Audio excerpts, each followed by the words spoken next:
اس نے نیٹو جو ہے اس کی وہ سربراہی کرتا ہے، یعنی کہ اس کا انڈکلیئرڈ ایک لیڈر ہے جو national North Atlantic Treaty Organisation. اس طریقے سے کوارڈ ہے، کوارڈیلیٹرل سیکیورٹی ڈائلاگ، جس میں آسٹریلیا، جاپان، انڈیا اور امریکہ شامل ہیں. فائیو آئیز الائنس ہے، یورپین یونین ہے، امریکاز کی وہ سمٹ کرواتا ہے، وہ آسیان کو بلاتا ہے، مختلف ریجنز کے ساتھ وہ نئی الائنسز بناتا ہے، اور اسی بنیاد پر انہی بیساکھیوں کے سہارے پر امریکہ جو ہے وہ آج دنیا کی سپر پاور ہے. اب چین جو ہے وہ اس کو چیلنج کرتا ہوا نظر آ رہا ہے، ایک اپنی گلوبل ڈومیننس جو ہے اور گلوبل پولیٹیکل لیول کے اوپر اپنا مسل جو ہے، پولیٹیکل مسل، وہ شو کرتا ہوا نظر آ رہا ہے. اور اس کے لیے اس نے BRI belt and road initiative کا سہارا لیا ہے، اپنی تجارت کا سہارا لیا ہے، اور دنیا کے مختلف ممالک اب اپنی پالیسی بنانے کے لیے، اپنے انٹرنیشنل ڈیسیجن میکنگ کے لیے چین کی طرف بھی دیکھتے ہیں، اور اس کے لیے چین کا اثر و رسوخ جو ہے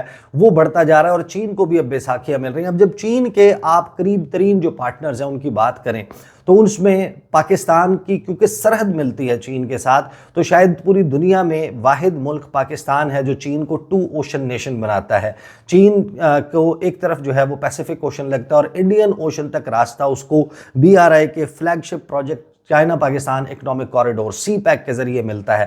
تو پاکستان کی امپورٹنس بہت زیادہ ہے. لیکن کیا گلوبل ایجنڈا یہ ہے کہ وہ چین کا دائرہ تنگ کرے تاکہ وہ پاکستان سے پیچھے ہٹ جائے، یا پھر پاکستان کا ناطقہ بند کر دیں کہ پاکستان کی پالیسی میکنگ کو اس طریقے سے انفلوئنس کر سکیں گے پاکستان چین کے ساتھ الائن ہونا چھوڑ دے، پاکستان چین کے ساتھ تعلقات ڈاؤن گریڈ کر لے؟ تو سب سے پہلی چیز اور پہلی انڈرسٹینڈنگ جو احسن اقبال صاحب کو امپروو کرنے کی ضرورت ہے وہ یہ کہ ٹارگٹ جو ہے وہ پوری دنیا کی جو گلوبل اسٹیبلشمنٹ ہے، جو گلوبل ایجنڈا ہے، وہ چائنا، وہ پاکستان جو ہے اس کو یہ کہنا ہے کہ وہ چین سے دور ہو جائے، نہ کہ چین کا دائرہ تنگ کر کے چین کو مجبور کرنا ہے کہ وہ پاکستان سے دور ہو جائے. اب آگے چلتے ہیں. احسن اقبال صاحب نے کہا کہ پاک چین تعلقات پر بلا وجہ ٹرولنگ کرنے کی کوشش کی گئی. وسیع تر گلوبل ایجنڈا ہے کہ چین کا دائرہ تنگ کیا جائے، اور کوشش کی جا رہی ہے کہ چین پاکستان سے پیچھے ہٹ جائے. اب احسن اقبال صاحب کی شاید نظر سے نہ گزرا ہو، ابھی حالیہ چند زیادہ پرانی بات نہیں ہے، 8 فروری کے انتخابات کے بعد کی بات ہے. US کانگریس کی جو کمیٹی ہے امور خارجہ کی، اس کی ذیلی کمیٹی جو افریقہ، مڈل ایسٹ اور پاکستان، ساؤتھ ایشیا، ان تمام ممالک کو دیکھتی ہے، اس کی ایک ذیلی کمیٹی کا اجلاس ہوا، اور اس میں ڈونلڈ لو نے آ کر بریفنگ دی تھی. اس میں کچھ کوسچن آنسرز ہوئے تھے، اس کا میں آپ کو حوالہ دے دیتا ہوں، شاید احسن اقبال صاحب کے علم میں اضافہ ہو کہ وہاں پر جو امریکی کانگریس مین ہیں انہوں نے بار بار کچھ باتیں کی، اور اس میں انہوں نے کہا کہ پاکستان جو ہے وہ communist party of China CPC کا گراؤنڈ زیرو ہے. پاکستان کے ساتھ چین کے جو تعلقات ہیں ان کے لیے ہمیں IMF کو لیورز کے طور پر استعمال کرنا چاہیے، اور اپنی لیوریج جو ہے اس کو ایکسرسائز کریں تاکہ پاکستان کا ناطقہ ایسے بند کیا جائے، پاکستان کی معیشت جو ہے اس کو جوڑ دیا جائے کہ ہم تو انٹرنیشنل فائنینشیل انسٹیٹیوشنز کے ذریعے IFIs جو بین الاقوامی مالیاتی ادارے ہیں، جس میں IMF ہے، ورلڈ بینک ہے، دیگر جو ہے وہ ادارے ہیں، ان کے ذریعے پیسہ ہی پاکستان کو تب دیں گے جب پاکستان اپنے تعلقات کو ڈاؤن گریڈ کرے گا، ریسٹرکچر کرے گا اپنے معاہدے چین کے ساتھ، اور سو کالڈ جو چائنیز ڈیٹ ٹریپ ہے اس سے باہر نکلے گا. تو احسن اقبال صاحب جو ہیں ان کی انڈرسٹینڈنگ آئی ڈونٹ نو کہ وہ کہاں سے کیا چیزیں وہ پڑھتے ہیں، کون سے پروگرامز دیکھتے ہیں، کن لوگوں کو فالو کرتے ہیں. بہرحال یہ جو پورا بیان ہے میں آپ کے سامنے رکھتا جاتا ہوں، اس میں واضح طور پر نظر آتا ہے کہ ہم اپنے آج بھی اپنی جو ڈومیسٹک پولیٹیکل گینز ہیں اس کے لیے اپنے پولیٹیکل اپوننٹ کو نشانہ بنانے کے لیے تمام تر بیان بازی کرتے ہیں، اور وہ بھی ایسے وقت میں کر رہے ہیں جب چین بار بار آپ کو ایڈوائز کر رہا ہے کہ پولیٹیکل سٹیبلٹی لائیں. تو ایسے بیانات سے تو پولیٹیکل سٹیبلٹی نہیں آتی. پولیٹیکل سٹیبلٹی جو ہے اس کے لیے کچھ اور کرنا پڑتا ہے، جو کرنے کے لیے موجودہ حکومت تیار نظر نہیں آتی. اب احسن اقبال صاحب جو ہیں ان کو یہ اندازہ ہونا چاہیے کہ ایک پراسپرس، ایک سٹرونگ، ایک معاشی طور پر سٹرونگ پاکستان چین کو سوٹ کرتا ہے، اور چین کبھی بھی چاہے جتنا مرضی اس کا دائرہ تنگ کر دیا جائے، چین پاکستان کا ساتھ نہیں چھوڑے گا. ہاں، اگر پاکستان کے لیے مجبوری کی وہ سٹیج آ جائے زیرو سم گیم میں جہاں پر پاکستان کو مجبور کر دیا جائے، پاکستان کی معاشی ناکہ بندی کر دی جائے، اور پھر مجبوری کے تحت یہ ہو سکتا ہے کہ ہم حکومت ہماری جو ہے اس کو سرنڈر کرنا پڑے، اس کو گیو ان کرنا پڑے۔ اب 4 فروری 2020 کو 4 فروری 2021 کو جس وقت امریکی صدر جو بائیڈن صدر بننے کے بعد پہلی مرتبہ انہوں نے دورہ کیا اسٹیٹ ڈپارٹمنٹ کا، وہاں پر انہوں نے فرسٹ ٹائم اپنی جو فارن پالیسی ہے اس کا پلان لے آؤٹ کیا تھا، سامنے رکھا تھا۔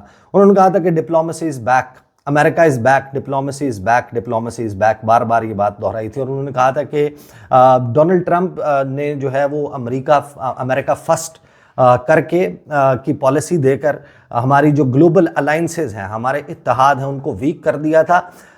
جو بائیڈن نے کہا کہ ہمارا جو حریف نمبر 1 ہے، جو سب سے سیریس کمپیٹیٹر ہے، وہ چین ہے، اور میں چین کو انڈر مائی واچ، میرے دور میں دنیا کی طاقتور ترین فوج نہیں بننے دوں گا، طاقتور ترین معیشت نہیں بننے دوں گا، اور چین کے اتھارٹیرین رول کا راستہ روکنے کے لیے، چین کی گلوبل ڈومیننس کا راستہ روکنے کے لیے ہم اپنے الائنسز ریپیئر کریں گے، فورج کریں گے۔ اور اسی پالیسی کی وجہ سے انہوں نے پاکستان کی حکومت کے ساتھ کمیونیکیٹ نہیں کیا اور ایک کولڈ شولڈر دکھایا اس وقت کی ایڈمنسٹریشن کو، جو یہ کہہ رہی تھی، عمران خان کہہ رہے تھے کہ I want to emulate China, میں چین کے ساتھ، پاکستان کا مستقبل چین کے ساتھ جڑا ہوا ہے۔ اسی طریقے سے جو سٹینڈ آف تھا انڈیا اور چائنا کے درمیان، اس میں پاکستان سائیڈ کر رہا تھا with China. Chinese defence minister نے پاکستان کا دورہ کیا، وے فینگ نے، اور انہوں نے ہمارا جو جے ایس ہیڈ کوارٹر ہے وہاں پر کھڑے ہو کر کہا تھا کہ پاکستان کا دفاع اور چین کا دفاع مشترکہ ہے، پاکستان کی سوورینٹی، پاکستان کی ٹیریٹوریل انٹیگریٹی کے لیے چین جو ہے وہ پاکستان کے ساتھ کھڑا ہے۔ اور بار بار صدائیں آ رہی تھیں انڈیا سے، انڈین جس بھی آفیشل کی آپ بات کر لیں، نریندر مودی سے ہٹ کر یہ سٹیٹمنٹ ملٹیپل ٹائمز تمام لوگوں نے، اجیت دوول جو ان کے نیشنل سیکیورٹی ایڈوائزر ہیں، اس وقت کے جو ان کے سی ڈی ایس تھے، chief of defence staff Bipin Rawat, ان کے آرمی چیف جو اس وقت تھے منوج مکند نروانے، ان کے جو ایئر چیف تھے آر کے ایس بدھوریا، ان کے جو نیول چیف تھے وویک رام چودھری، ان کے جو ڈیفنس منسٹر تھے راجناتھ سنگھ، ان کے سبرامنیم جے شنکر ان کے وزیر خارجہ، ان کے جو ہوم منسٹر ہیں امت شاہ، یہ تمام کے تمام بار بار کہہ رہے تھے کہ چائنا اور پاکستان کی طرف سے ہمیں ایک 2 فرنٹ سینیریو کا سامنا ہے۔ یہ صدائیں دی جا رہی تھیں انڈیا کی طرف سے، اور جس وقت سے شہباز شریف صاحب کی حکومت آئی، اس قسم کی سٹیٹمنٹس انڈیا کی طرف سے آنا بند ہو گئی ہیں۔ میں کنکلوژنز ڈرا نہیں کر رہا، لیکن جو حکومت شہباز سرکار جس وقت آئی، اس کے بعد سے اب تک پاکستان معاشی طور پر اتنا ویک ہو گیا ہے کہ پاکستان جو ہے وہ شاید اپنی فورن پالیسی اور ڈیسیجن میکنگ میں دنیا کے ساتھ تعلقات کے حوالے سے بہت زیادہ ڈیپینڈنٹ ہو گیا ہے۔ اب اس میں قصوروار کون ہے، معیشت کو ڈیمیج کس نے کیا؟ بہرحال آگے چلتے ہیں۔ جو احسن اقبال صاحب ہیں وہ یہ فرماتے ہیں کہ پاک چین تعلقات پر بلا وجہ ٹرولنگ کرنے کی کوشش کی گئی۔ وزیر اعظم کے دورے میں چینی قیادت نے گرم جوشی سے ان کا استقبال کیا۔ ہماری خواہش ہے چین سے بزنس ٹو بزنس تعلقات کو فروغ دیں۔ دورہ چین کے دوران ایک ہی دن چینی صدر اور وزیر اعظم نے استقبالیہ دیے۔ اب وہ جو ٹرولنگ کی بات کر رہے ہیں، تو کیا جو چین کے وزیر آئے ہوئے تھے پاکستان، کیا وہ بھی ٹرولنگ کر رہے تھے پاکستان اور چین کے تعلقات کے حوالے سے؟ انہوں نے جو سیکیورٹی کے حوالے سے اور پولیٹیکل سٹیبلٹی کے حوالے سے بات کی، تو کیا چینی وزیر پاکستان میں آ کر ٹرولنگ کر رہے تھے؟ یا پھر جو چین کے صدر شی جن پنگ کو کوٹ کیا ہے چائنیز میڈیا نے وزیر اعظم شہباز شریف کے ساتھ ملاقات کے حوالے سے کہ president Xi Jinping expressed the hope that Pakistan will be able to create a safe, stable and predictable business environment۔ اور ساتھ ہی انہوں نے کہا کہ آپ چائنیز نیشنلز کی سیکیورٹی اور چائنیز آرگنائزیشنز کی سیکیورٹی کو یقینی بنائیں گے۔ تو کیا چین کے صدر شی جن پنگ بھی ٹرول کر رہے تھے موجودہ حکومت کو کہ پاکستان اور چین کے تعلقات کے حوالے سے؟ بہرحال احسن اقبال صاحب کا ویو پوائنٹ ہے۔ وہ آگے کہتے ہیں کہ چین نے کہا ہے کہ سی پیک کا اپ گریڈڈ ورژن پاکستان کے ساتھ شروع کرنا چاہتے ہیں۔ سی پیک کے نتیجے میں 8000 میگا واٹ بجلی کے منصوبے لگائے، موٹر ویز بنی۔ چین نے کہا کہ 5 نئے کوریڈورز کی بنیاد رکھنا چاہتے ہیں، ان میں growth, livelihood, innovation, green economy اور ریجنل ڈیولپمنٹ شامل ہیں۔ انہوں نے کہا کہ اب ہمیں ایک اور موقع مل رہا ہے. چین نے پاکستان میں انتخابات کا بھی خیر مقدم کیا. چین نے برادرانہ درخواست کی کہ سیاسی استحکام برقرار رکھیں. تو اب جو سیاسی استحکام ہے اس کے لیے کنڈیوسیو انوائرمنٹ بنانے کا اونس، اس کی ذمہ داری حکومت وقت پر ہے، اپوزیشن پر نہیں ہے. یہ ذمہ داری حکومت کی ہوتی ہے کہ آپ میک شور کریں کہ پولیٹیکل سٹیبلٹی کیسے لانی ہے، ڈائیلاگ ہو، مذاکرات ہوں. لیکن یہاں پر جو موجودہ حکومت ہے وہ بریدنگ سپیس دیتی ہوئی بھی نظر نہیں آ رہی. ہر طرف ظاہر ہے کہ سب لوگوں نے ایک ہارڈ لائن پوزیشن لی ہوئی ہے. تمام لوگوں کو پیچھے ہٹنے کی ضرورت ہے. لیکن ہم نے یہ سٹیٹمنٹ دیکھا تو ہے اڈیالہ جیل سے آتا ہوا کہ میں پیچھے ہٹنے کے لیے تیار ہوں لیکن مجھے کنونس کریں. عمران خان کی طرف سے جو سٹیٹمنٹ آیا اس کو ریسیپروکیٹ نہیں کیا جا رہا. بہرحال جو ایکسٹریم لائن کے اوپر جا کر تحریک انصاف جو ہے وہ ٹویٹس کرتی ہے یا وہ پوزیشن لیتی ہے اور جس سے تاثر اس قسم کا جاتا ہے کہ شاید تحریک انصاف کی واپسی کا مطلب یہ ہوگا کہ کچھ لوگ جو ہیں ان کو ڈی نوٹیفائی کر دیا جائے گا یا تبدیل کر دیا جائے گا. تو یہ وہ ایکسٹریم پوزیشنز ہیں جن کی وجہ سے یہ معمہ، یہ گتھی جو ہے وہ ابھی تک الجھی ہوئی ہے. بہرحال آگے جو ہے وہ احسن اقبال صاحب کہتے ہیں کہ پی ٹی آئی سے مذاکرات کے لیے ہمارے دروازے کھلے ہیں. پی ٹی آئی سے کہا ہے کہ بات چیت کرنا چاہتے ہیں تو سوچ میں تبدیلی لائیں. اب سوچ میں تبدیلی سے مراد ان کی یہ ہے کہ آپ یہ جو حکومت قائم ہوئی ہے اس کو ایکسیپٹ کر لیں. لوگوں کا جو 8 فروری کا مینڈیٹ یہ تھا یا نہیں تھا، جو بھی تھا آپ اس کو بھول جائیں اور آپ سوچ میں اپنے تبدیلی لے آئیں. پھر احسن اقبال کہتے ہیں کہ پاکستان کو ڈیجیٹل ٹیکنالوجی کے راستے پر تیزی سے آگے لے کر جائیں گے. آپ حیران ہوں، یہ وہ احسن اقبال ہیں جن کی حکومت میں جو ڈیجیٹل معاملہ ہے اس کے اوپر تو آپ بات ہی نہ کریں. اس وقت جو سوشل میڈیا ہے، اس وقت جو انٹرنیٹ ہے، اس کی بندش کتنی مرتبہ کی گئی. ان جو گزشتہ 2-2.5 سال میں آپ دیکھ لیں کہ پاکستان میں انٹرنیٹ کے حوالے سے جو ای کامرس ہے اس کے حوالے سے کتنی گروتھ ہو پائی ہے اور اس کی وجوہات کیا ہیں یہ سب کو معلوم ہے. بہرحال آگے جو ہے وہ دوبارہ سے وہ گلوبل ایجنڈا کی بات کرتے ہیں. وہ کہتے ہیں دہشت گردی پر بات کرتے ہوئے کہ حالیہ دہشت گردی کے واقعات سپانسرڈ تھے. دہشت گردی کے واقعات افغانستان سے ہوئے جس میں کالعدم ٹی ٹی پی کے لوگ ملوث تھے. دہشت گردی کا مقصد تھا کہ چین کو خطے کے ساتھ ڈس انگیج کیا جائے. وسیع تر گلوبل ایجنڈا ہے کہ چین کا دائرہ تنگ کیا جائے. اس ایجنڈے پر عمل درآمد کے لیے کچھ لوگ اعلی کار بن رہے ہیں.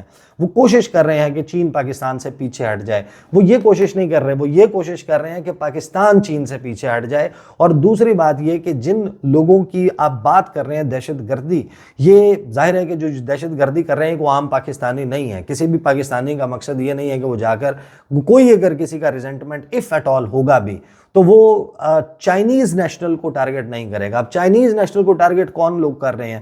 2 ممالک ہیں جن کی اوپن پالیسی ہے against BRI, CPEC and China. ان کے G7 سے بھی سٹیٹمنٹس وہی آتے ہیں، ان کے نیٹو سے بھی سٹیٹمنٹس وہی آتے ہیں. کوڈ کا مقصد بھی وہی ہے. امریکہ کے جو پوزیشن ہے وہ واضح ہے. دوسرا ہے انڈیا جو اس خطے میں امریکہ کے پٹھو کے طور پر بل واک اگینسٹ چائنا کام کر رہا ہے اور وہ افغانستان کو ٹیرر لانچ پیڈ کے طور پر استعمال کرتے رہے ہیں. ان تمام جو واقعات ہوئے ہیں، چاہے وہ پاکستان سٹاک ایکسچینج کا حملہ ہے، چائنیز قونصلیٹ کراچی کا حملہ ہے، چاہے وہ PC گوادر کے اوپر حملہ ہے، سرینا کی پارکنگ میں ہونے والا حملہ، گوادر میں جو حالیہ دنوں میں حملہ ہوا یہ حکومت قائم ہونے کے بعد، جو داسو میں پہلا حملہ ہوا تھا اور پھر دوسرا حملہ ہوا، سارے کے سارے افغانستان سے اس کے تانے بانے ملتے ہیں. تو اس کو کون استعمال کر رہا ہے؟ اور پھر جو یہ سب کچھ کر رہے ہیں ان کے حوالے سے آپ کی پوزیشن کیا ہے؟ یہ بھی بہت میٹر کرتی ہے کہ اسی ملک جو کہ یہ سب کچھ کروا بھی رہا ہے اور بیٹھ کر بڑے فخر کے ساتھ وہ یہ کہتے ہیں کہ ہم نے 20 بندے گھس کر پاکستان میں مار دی ہیں، ان کے لیے آپ ٹویٹنگ کرتے ہیں کہ مودی جی کہتے ہوئے آپ کی زبان نہیں تھکتی. تو آپ اندازہ لگائیے کہ یہ پوسچرنگ آپ کی جو ہے اس میں کیا یا کس قسم کے مسائل جو ہیں وہ ہیں. پھر آگے انہوں نے ظاہر ہے کہ اسی بات کی کنٹینیویشن میں گفتگو کی اور ہدف ان کا یہ نظر آتا ہے کہ جس طرح پاکستان تحریک انصاف یا کوئی بھی سیاسی جماعت، فرینکلی سپیکنگ میں ایک بات بتاؤں کہ کوئی بھی سیاسی جماعت ہو پاکستان میں، وہ اس کا یہ مقصد یا ایجنڈا نہیں ہوگا کہ چین کے ساتھ پاکستان کے تعلقات ڈاؤن گریڈ ہو جائیں. ہاں، ان کی پالیسیز سے چین اور پاکستان کے تعلقات جو ہیں وہ افیکٹ ہو سکتے ہیں. اور اس وقت جو پاکستان کی معاشی صورتحال ہے اور یہ خطرناک ترین وقت کیوں ہے؟ کیونکہ اب آپ IMF سے پروگرام لینا چاہ رہے ہیں، ایک لانگ ٹرم پروگرام، اور امریکہ نے اوپنلی یہ بات کی، اٹس ناٹ اے سیکرٹ، انہوں نے اوپنلی یہ بات کہی ہے، بار بار کہی ہے کہ ہم IMF کے لیورز استعمال کریں گے.